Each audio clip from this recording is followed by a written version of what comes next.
Hello दोस्तों, welcome back to my channel craze for study. दोस्तों, आज के वीडियो में हम पढ़ने वाले हैं क्लास 7 का मैथ एक्सरसाइज 4.2। आज हम इस वीडियो में सॉल्व करेंगे। हमारा पहला क्वेश्चन है, एक क्रिकेट मैच में खिलाड़ियों द्वारा बनाए गए रन इस प्रकार हैं। तो यहाँ पर रन है और यहाँ पर क्वेश्चन है, इन आंकड़ों के माध्य, माध्यक और बहुलक ज्ञात कीजिए। क्या ये तीनों समान हैं? माध्य निकालना तो हम पहले ही सीख गए हैं। अब यहाँ पे नया चीज़ है माध्यक और बहुलक, तो ये दोनों चीज़ भी हम इस वीडियो में सीखेंगे। तो चलिए हम स्टार्ट करते हैं। तो हमारा क्वेश्चन क्या था, एक क्रिकेट मैच में खिलाड़ियों द्वारा बनाए गए रन इस प्रकार हैं: 6, 15, 120, 50, 100, 80, 10, 15, 8, 10, 15।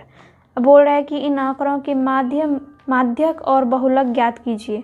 फिर क्या ये तीनों समान हैं? जब हम इन तीनों को निकालेंगे, माध्य, माध्यक और बहुलक को, उसके बाद हमें ये देखना है कि ये तीनों समान हैं या नहीं हैं। तो सबसे पहले हम माध्य निकालेंगे, और माध्य निकालने के लिए सूत्र क्या होता है? प्रेक्षणों का योग बटा प्रेक्षणों की संख्या। तो चलिए पहले हम माध्य निकालते हैं। तो यहाँ पर हम लिखेंगे माध्य और इन सबको जोड़ेंगे। तो इस तरह लिखेंगे 6 + 15 + 120 + 50, सॉरी प्लस होगा यहाँ, +50 + 100 + 80 + 10 + 15 + 8 + 10 + 15। तो ये क्या हो गया? प्रेक्षणों का योग। अब हमें करना है प्रेक्षणों की संख्या। प्रेक्षणों की संख्या करना है तो इन सबको हम गिन लेंगे। 1, 2, 3, 4, 5, 6, 7, 8, 9, 10, 11। तो 11 है, तो यहाँ पे हम नीचे 11 लिख देंगे। अब इन सब को हमें जोड़ना है। इन सब को जब हम जोड़ेंगे तो हमारा आ जाएगा 429, और नीचे 11 है ही, तो यहाँ पर हम 11 लिख देंगे।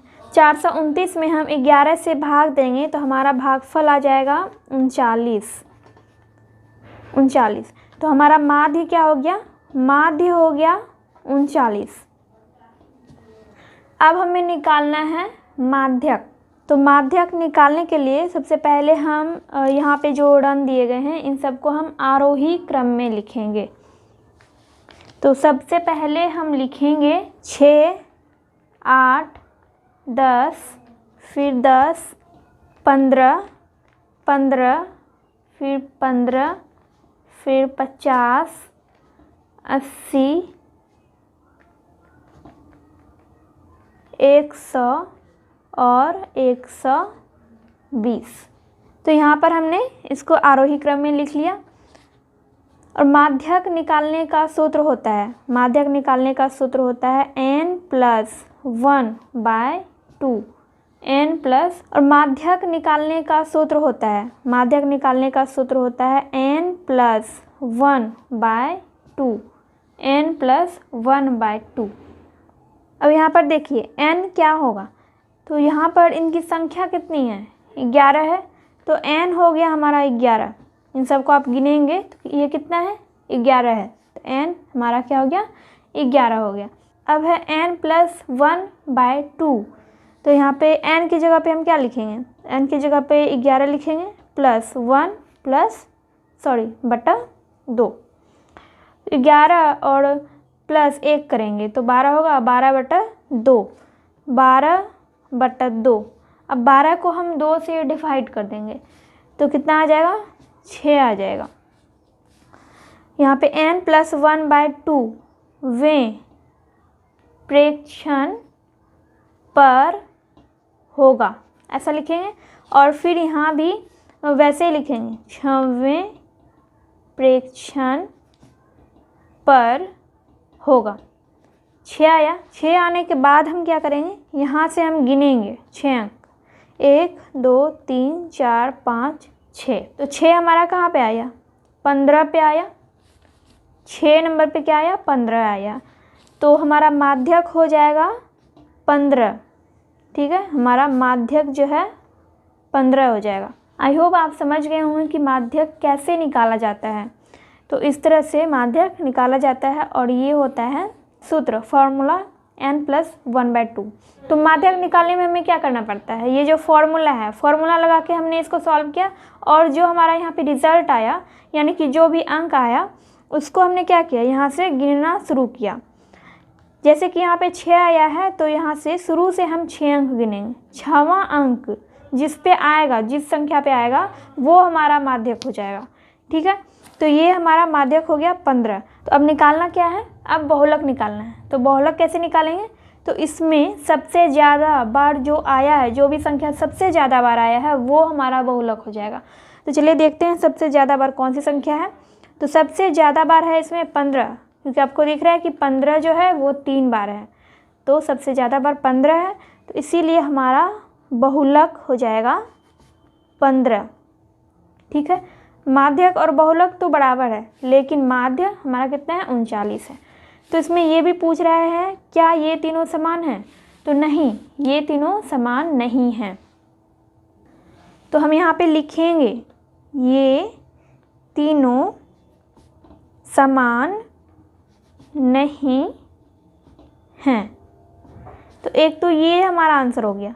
ठीक है, ये तीनों हमारा आंसर हो गया और ये भी हमारा आंसर है, क्योंकि इसमें माध्य निकालना था, माध्यक निकालना था और बहुलक निकालना था। और ये क्वेश्चन था क्या ये तीनों समान हैं, तो ये तीनों समान नहीं है यानी बराबर नहीं है, तो यहाँ पे हमने लिखा ये तीनों समान नहीं है। तो हमारा फर्स्ट नंबर का क्वेश्चन सॉल्व हो गया। तो चलिए अब हम सेकेंड नंबर का क्वेश्चन बनाते हैं। चलिए क्वेश्चन पहले हम यहाँ से देख लेते हैं बुक से। तो सेकेंड नंबर का क्वेश्चन है, गणित की एक परीक्षा में 15 विद्यार्थियों द्वारा 25 पूर्णांक में से प्राप्त किए गए अंक निम्नलिखित हैं। तो यहाँ पर अंक दिया गया है और यहाँ पे क्वेश्चन है, इन आंकड़ों के बहुलक और माध्यक ज्ञात कीजिए, क्या ये समान है। तो इसमें माध्य निकालने के लिए नहीं बोल रहा है, इसमें बहुलक और माध्यक निकालने के लिए बोल रहा है। तो ठीक है, चलिए पहले हम निकालते हैं बहुलक, फिर हम निकालेंगे माध्यक। तो सबसे पहले तो हमें इसको जो है आरोही क्रम में सजाना पड़ेगा। तो हम पहले इसको आरोही क्रम में लगाते हैं, उसके बाद हम बहुलक और माध्यक निकालेंगे। आई होप आपको अब क्वेश्चन सही से दिख रहा होगा। सेकेंड नंबर का यहाँ पे क्वेश्चन है, पहले हम इसको जो है अंकों को आरोही क्रम में सजाएंगे। तो चलिए पहले हम आरोही क्रम में लगाते हैं। सबसे छोटा कौन सा अंक है, सबसे छोटा है 5, उसके बाद है 9, फिर है 10, उसके बाद है 12 और फिर है 15, उसके बाद है 16, उसके बाद है 19, फिर है 20 और फिर 20 और फिर है 20, यानी 20 जो है 3 बार है। उसके बाद है 23, उसके बाद है 24, उसके बाद फिर 25 भी है, तो 25 यहाँ पर 2 बार है, 25 यहाँ पर 2 बार है। थोड़ी यहाँ पे 10 जो है 2 बार है। ठीक है, 10 2 बार है, एक यहाँ है और एक यहाँ पर है। तो हमने यहाँ पर आरोही क्रम में सजा लिया है इन अंकों को। अब हमें क्या करना है, निकालना है बहुलक। पहले हम बहुलक निकाल लेते हैं। बहुलक मतलब कि सबसे ज़्यादा बार इसमें कौन सी संख्या है। यहाँ पर सबसे ज़्यादा बार जो है 20 है, तो यानी कि 20 जो है 3 बार आया है, तो यहाँ पर बहुलक हो जाएगा 20। अब हमें निकालना है माध्यक। माध्यक निकालने के लिए सूत्र होगा n+1/2। n हम किसको मानेंगे, जैसे कि यहाँ पर हम गिनेंगे इन सबको कि ये इसकी संख्या कितनी है, 1 2 3 4 5 6 7 8 9 10 11 12 13 14 15 15 है। तो यहाँ पे n हो गया हमारा 15, यहाँ पर n 15 हो गया। अब यहाँ पर हम n की जगह पे लिखेंगे 15 और यहाँ पे +1 है और नीचे 2 लिखेंगे। 15 और 1 कितना हो गया, 16, नीचे 2 लिखेंगे। 16 को हम 2 से डिवाइड करेंगे, 2 8 16, 16 को 2 से डिवाइड करने पे कितना हो गया, 8 हो गया। अब हम देखेंगे कि 8वें नंबर पे कौन सा प्रेक्षण है, यानी 8वें नंबर पे कौन सी संख्या है। 1 2 3 4 5 6 7 8, तो 8वें नंबर पे कौन सा आ रहा है, 19 आ रहा है। तो 19 जो है हमारा हो जाएगा माध्यक। माध्यक जो है हमारा 19 हो जाएगा। अब बहुलक आया है 20 और माध्यक आया है 19। तो अब पूछ रहा है यहाँ पे क्वेश्चन है कि क्या ये समान है, तो नहीं, हम लिख देंगे यहाँ पे नहीं। तो एक आंसर तो ये वाला हो गया हमारा, दूसरा ये वाला और तीसरा ये वाला। हमारे तीनों आंसर कंप्लीट हो गए हैं। सेकंड नंबर हमारा कंप्लीट हो चुका है। तो चलिए हम देखते हैं थर्ड नंबर का क्वेश्चन। तो थर्ड नंबर में है निम्नलिखित आंकड़ों के बहुलक और माध्यक ज्ञात कीजिए। तो यहाँ पर संख्याएं दी गई है। अब बोल रहा है कि क्या इसके एक से अधिक बहुलक हैं। तो इसके लिए पहले हमें क्या करना होगा, पहले हमें इसे आरोही क्रम में सजाना होगा। तो पहले हम इसको आरोही क्रम में सजाते हैं, फिर हम देखते हैं कि इसके एक से अधिक बहुलक हैं या नहीं। तो चलिए यहाँ पे थर्ड नंबर का क्वेश्चन हम बनाते हैं। तो पहले हमें इन संख्याओं को आरोही क्रम में सजाना होगा। तो सबसे पहले हम लिखेंगे 32, क्योंकि 32 जो है सबसे छोटी संख्या है। उसके बाद आएगा 35, फिर 36, 37 और इसके बाद 38। 38 जो है 3 बार है, तो 38 को हम 3 बार लिखेंगे। उसके बाद है 40, 40 है। उसके बाद है 42, फिर 43 है। 43 भी 3 बार है, तो इसको भी हम 3 बार लिखेंगे। उसके बाद है 45, फिर है 47, उसके बाद है 50। तो इसको हमने आरोही क्रम में सजा लिया है। अब हम इसको क्या करेंगे, इसका हमें निकालना है बहुलक। तो बहुलक निकालने के लिए हम क्या करेंगे, पहले 38 देख रहे हैं यहाँ पे, 38 जो है 3 बार है, ठीक है। अब 43 को देखते हैं, 43 भी 3 बार है। तो यहाँ पर 38 3 बार है और 43 3 बार है, ठीक है। अब इससे ज़्यादा तो नहीं है, ऐसी कोई संख्या नहीं है जो कि 4 बार हो। तो हमारा बहुलक जो हो गया 2 बहुलक हो गया, यानी एक से अधिक बहुलक हो गया हमारा। एक बहुलक जो है हमारा हो गया 38 और दूसरा हो गया 43, ठीक है। तो ये दोनों बहुलक हो गया। तो यही यहाँ पे पूछ रहा था क्या इसके एक से अधिक बहुलक हैं। तो आंसर हो जाएगा हाँ। तो हमारा थर्ड नंबर का क्वेश्चन भी हो गया है कंप्लीट। अब देखते हैं हम 4 नंबर का क्वेश्चन। एक टीम ने फुटबॉल के 10 मैचों में निम्नलिखित गोल किए। तो यहाँ पे अंक हैं और है इन गोलों के माध्य, माध्यक और बहुलक ज्ञात कीजिए। तो ठीक है, पहले हम इसका माध्य ज्ञात करेंगे, फिर माध्यक और फिर बहुलक। तो इसके लिए आसान होगा कि हम इसको पहले आरोही क्रम में सजा लेते हैं। तो आरोही क्रम में लिखेंगे हम इसको। तो सबसे छोटा जो है, सबसे छोटी संख्या 0 है। पहले हम 0 लिख लेते हैं। फिर है 1, उसके बाद 1 एक ही बार है। उसके बाद 2 है, 2 भी एक ही बार है। और 3 है, तो 3 जो है 4 बार है, 3 को 4 बार लिखेंगे, ठीक है। और इसके बाद है 4, तो 4 है 2 बार। फिर 5 है, तो 5 जो है एक ही बार है। तो इतना हो गया। तो कुल ये कितने अंक हैं, 1 2 3 4 5 6 7 8 9 और 10 है।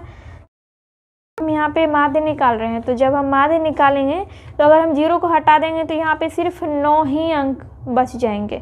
लेकिन यहाँ पे 10 अंक है, टोटल 10 अंक है। तो हमें 10 से ही इसको डिवाइड करना है, ठीक है। तो चलिए पहले हम माध्य निकालते हैं। तो हम लिखेंगे 0 + 1 + 2 + 3 + 3 + 3 + 4 + 4 + 5। अब इसको हम डिवाइड करेंगे 10 से। इन सब को जोड़ने पे आ जाएगा हमारा 28 और नीचे क्या है 10 है। अब हम 28 में 10 से भाग देंगे। तो भाग देंगे तो हमारा जो भागफल है दशमलव में आएगा। तो दशमलव में आएगा तो सिंपल है, यहाँ पे 28 में हम 10 से भाग दे रहे हैं तो दशमलव में आएगा तो 2.8 हो जाएगा। तो हमारा माध्य जो है हो गया 2.8। अब निकालना क्या है, माध्यक।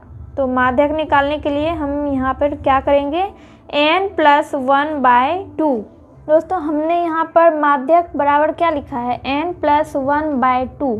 तो इसमें जो है 4 नंबर के क्वेश्चन में माध्यक निकालने के लिए ये फॉर्मूला नहीं लगेगा। क्यों नहीं लगेगा, क्योंकि ये फॉर्मूला जो है लगता है तब जब हमें विषम प्रेक्षणों का माध्यक ज्ञात करना हो, विषम प्रेक्षणों का, ठीक है। जैसे कि हमने फर्स्ट नंबर, सेकंड नंबर और थर्ड नंबर के क्वेश्चन में किया। विषम प्रेक्षण मतलब क्या होता है, यहाँ पे जैसे हमने इसका माध्यक निकाला तो इसको गिनने पर कितना आया था, 3 3 6 और 3 9 10 11, तो कुल कितना था, ये 11 प्रेक्षण थे। ठीक है, 11 प्रेक्षणों की संख्या जो है 11 थी, तो विषम हुआ, 11 जो है विषम संख्या है, तो इसीलिए हमने यहाँ पर इस फॉर्मूला का यूज किया था। फिर यहाँ पर भी देखिए सेकेंड नंबर में देखिए, इसमें प्रेक्षणों की संख्या क्या है, तो 1 2 3 4 5 6 7 8 9 10 11 12 13 14 और 15 है, तो 15 भी विषम संख्या है, तो इसीलिए इसमें भी यही फॉर्मूला लागू हुआ।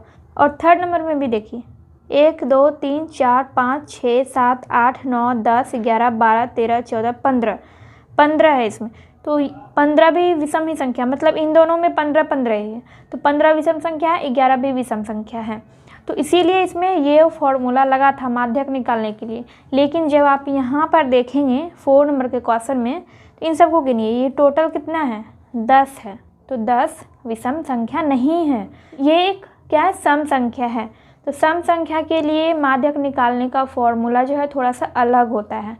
तो चलिए हम देखते हैं कि वो फॉर्मूला क्या है। ये वाला फॉर्मूला हो गया विषम प्रेक्षणों के लिए। ठीक है, विषम प्रेक्षणों के लिए ये वाला फॉर्मूला हो गया। और हमको निकालना है सम प्रेक्षणों के लिए माध्यक, तो इसके लिए फॉर्मूला होता है 1/2 n/2 into n/2 plus n/2 plus 1। ठीक है, तो ये होता है हमारा फॉर्मूला सम संख्याओं के लिए, सम संख्याओं के लिए ये फॉर्मूला होता है। तो इसमें जो है यही वाला फॉर्मूला हम लोग लगाएंगे। 4 नंबर के क्वेश्चन में जो है n क्या हो जाएगा, प्रेक्षणों की संख्या 10 है, इन सबको गिनने पे कितना आ रहा है, 10, तो यानी कि n का मान जो है, n का वैल्यू जो है हमारा हो गया 10। अब n का वैल्यू हमें पता चल गया, अब यहाँ पर हम n का वैल्यू पुट कर देंगे, 1/2 लिखेंगे इनटू n के जगह पे हम क्या लिखेंगे, 10, नीचे 2 है, और प्लस फिर n के जगह पे हम क्या लिखेंगे, 10/2 प्लस यहाँ पे 1 दे देंगे। ठीक है, इतना हो गया। अब देखिए यहाँ पर ये जो है, मतलब ये दोनों एक साथ है, यहाँ पर हम मिडिल ब्रैकेट भी दे सकते हैं। तो पहले हम 10 को 2 से डिवाइड करेंगे, 5 होगा, फिर इसको भी हम 2 से डिवाइड करेंगे, कितना होगा, 5 होगा। तो 5 और 1, ये तो 6 हो गया और ये 5 हो गया, तो इसको हम लिखेंगे ऐसे, यहाँ पे 5 जो भी बचा हुआ है वो लिख देंगे, 5 प्लस यहाँ पे 6 हुआ, इन दोनों को जोड़ के 5 और 1 6। ठीक है, इतना हो गया। अब 5 और 6 को हमें जोड़ना नहीं है, ये पाँचवा जो क्या है, पाँचवा प्रेक्षण है, ये पाँचवा प्रेक्षण, और ये है 6वां प्रेक्षण। ठीक है, ये 5वां प्रेक्षण है और ये 6वां प्रेक्षण है। अब 1/2 है यहाँ पर, तो हम लिखेंगे पहले 1/2। तो यहाँ पर हम देखेंगे कि 5वां प्रेक्षण क्या है, यहाँ पर हमने आरोही क्रम में लगाया है, 5वां प्रेक्षण हमें देखना है, 1 2 3 4 5, 5वां प्रेक्षण हमारा क्या है, 3 है। अब क्या है, 6वां प्रेक्षण है ना, यहाँ पे 6वां प्रेक्षण, तो हमको 6ठे नंबर पे जाना है, 1 2 3 4 5 6, यानी कि 5वां प्रेक्षण भी 3 आया और 6वां प्रेक्षण भी 3 आया। तो 1/2 और 5वां प्रेक्षण आया हमारा 3 और 6वां प्रेक्षण भी 3 आया। तो अब हमें क्या करना है, यहाँ पे हम लिख देंगे 3 प्लस 3/2, यानी कि 3 और 3 कितना हो गया, 6 हो गया, और नीचे 2 2 तिया 6, यानी हमारा माध्यक आ गया 3। तो हमारा माध्यक 3 आ गया। अब हमें क्या करना है, अब हमें निकालना है इसका बहुलक। तो बहुलक निकालने के लिए सबसे आसान तरीका है, इसमें सबसे ज़्यादा बार जो भी अंक आया है या फिर जो भी संख्या है वो हमारा बहुलक हो जाएगा। 3 जो है 4 बार आया है, तो हमारा बहुलक हो जाएगा 3। तो यहाँ पर हम लिख देंगे बहुलक बराबर 3, यानी बहुलक 3 और माध्यक भी 3 है। आई होप आपको 4 नंबर का क्वेश्चन अच्छे से समझ में आ गया होगा। अगर आपको इस क्वेश्चन से रिलेटेड कहीं पे कोई डाउट हो तो आप कमेंट सेक्शन में कमेंट करके पूछ सकते हैं। तो मैंने आपको जो भी फॉर्मूला बताया है आप देखिएगा पेज नंबर 74 में ये फॉर्मूला है। जब प्रेक्षणों की संख्या विषम हो विषम संख्या के लिए हमें क्या करना है, n+1/2 वाला फॉर्मूला लगाना है। और जब संख्या सम हो, जब प्रेक्षणों की संख्या n यानी कि n जो है सम हो, तो माध्यक निकालने के लिए हमें ये फॉर्मूला लगाना पड़ता है, n/2वें और n/2+1वें प्रेक्षणों का माध्य होता है। मतलब ये वाला हमारा फॉर्मूला है विषम संख्याओं के लिए और ये वाला सम संख्याओं के लिए, ठीक है। तो यही वाला फॉर्मूला मैंने आपको बताया है। तो चलिए अब हम देखते हैं इस एक्सरसाइज का लास्ट क्वेश्चन, 5 नंबर का क्वेश्चन, जिसमें हमें ट्रू और फॉल्स बताना है, सत्य और असत्य बताना है। पहला क्वेश्चन है, माध्य प्रत्येक प्रेक्षण से बड़ा होता है। तो ये वाला सेंटेंस जो है, ये वाला सेंटेंस गलत है। तो यहाँ पर सत्य और असत्य लिखना है। तो इसमें मैं सत्य के जगह पे टिक लगाऊंगी और असत्य के जगह पे क्रॉस लगाऊंगी। तो ये वाला सेंटेंस जो है असत्य है यानी गलत है, तो यहाँ पे हमने क्रॉस का चिन्ह लगाया। माध्य प्रत्येक प्रेक्षण से छोटा होता है, तो ये वाला सेंटेंस भी गलत है, असत्य है। तो यहाँ पर क्या था, माध्य प्रत्येक प्रेक्षण से बड़ा होता है। तो ये वाला सेंटेंस कैसे गलत है, माध्य प्रत्येक प्रेक्षण से बड़ा होता है, तो ऐसा नहीं होता है, माध्य प्रत्येक प्रेक्षण से बड़ा होता है। यहाँ पर देखिए इसका माध्य कितना निकला, फर्स्ट नंबर का देखिए यहाँ पे हमारा माध्य जो है 39 निकला है, 39 निकला। तो यहाँ पे ऐसा तो नहीं है कि सभी प्रेक्षण से जो है बड़ा है हमारा माध्य, तो ऐसा नहीं होता है। तो ये सेंटेंस गलत है। और दूसरा सेंटेंस है माध्य प्रत्येक प्रेक्षण से छोटा होता है, तो ऐसा भी नहीं होता है, तो इसलिए ये सेंटेंस भी गलत है। अब तीसरा है, माध्य सबसे बड़े और सबसे छोटे प्रेक्षणों के बीच में स्थित होता है। तो हाँ, ये बिल्कुल सही सेंटेंस है। अब जैसे कि यहाँ पर आप ये माध्य देख रहे हैं, माध्य 39 निकला है, सबसे छोटा प्रेक्षण ये है 6 और सबसे बड़ा है 120। तो इन्हीं दोनों के बीच में हमारा क्या निकला है, माध्य, यानी 39 जो है इन दोनों संख्याओं के बीच में ही आता है। तीसरा क्वेश्चन क्या है हमारा, दो संख्याओं का माध्य सदैव उनके बीच में स्थित होता है। दो संख्याओं का माध्य जब हम निकालेंगे तो उसका माध्य जो है सदैव उनके बीच में ही स्थित होता है। तो ये वाला सेंटेंस भी सही हो जाएगा और ये वाला भी सही हो जाएगा। माध्य दिए हुए आंकड़ों में से एक संख्या हो सकता है, माध्य दिए हुए आंकड़ों में से एक संख्या हो सकता है, यहाँ पे क्या है, हो सकता है। तो ये सेंटेंस सही है, माध्य दिए हुए आंकड़ों में से एक संख्या हो सकता है, ऐसा यहाँ पे नहीं लिखा है कि होता है। तो माध्य दिए हुए प्रेक्षणों में से भी एक हो सकता है। 6 नंबर में है, बहुलक सदैव आंकड़ों में से ही संख्या होती है। तो ये वाला जो है सेंटेंस सही है, बहुलक हमेशा आंकड़ों में से ही संख्या होती है। जैसे कि हम यहाँ पे इसका बहुलक हमने यहाँ पे निकाला है, 15 आया है बहुलक। तो आप देख सकते हैं यहाँ पे जो संख्याएं दी गई है, यहाँ पे जो आंकड़ा दिया गया है, उन्हीं आंकड़ों में से हमारा क्या निकला है, बहुलक निकला है। तो वही चीज़ यहाँ पे लिखा गया है कि बहुलक सदैव आंकड़ों में से ही संख्या होती है। तो ये सेंटेंस सही है। अब है, माध्यक आंकड़ों में से सदैव एक संख्या होता है, माध्यक आंकड़ों में से सदैव एक संख्या होता है। तो ये वाला सेंटेंस जो है ये गलत सेंटेंस है, माध्यक आंकड़ों में से हमेशा एक संख्या नहीं होता है। और यहाँ पे लास्ट सेंटेंस है, आंकड़े 3, 4, 5 का माध्य 4 है। तो हाँ, 3, 4 और 5 का माध्य 4 होगा। यहाँ पे आप देख सकते हैं निकाल के, 3 + 4 + 5 बटा 3 करेंगे। 3 हमने क्यों किया, क्योंकि माध्य निकालने का सूत्र होता है प्रेक्षणों का योग बटा प्रेक्षणों की संख्या। तो प्रेक्षणों का योग हमने किया और प्रेक्षणों की संख्या 3 है, तो 3 हमने लिखा। 3 और 4 को जोड़ेंगे, 3, 4, 7 और 5 12, 12 बटा 3, तो 3 चौके 12। तो इसका माध्य कितना आया, 4 आया। तो ये वाला सेंटेंस जो है बिल्कुल सही है।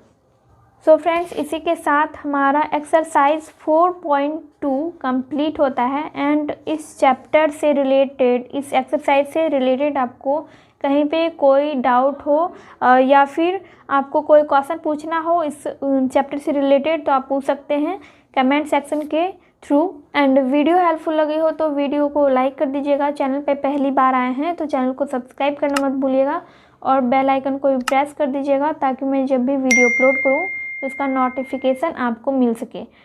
तो चलिए, मैं मिलती हूँ आपसे नेक्स्ट वीडियो में।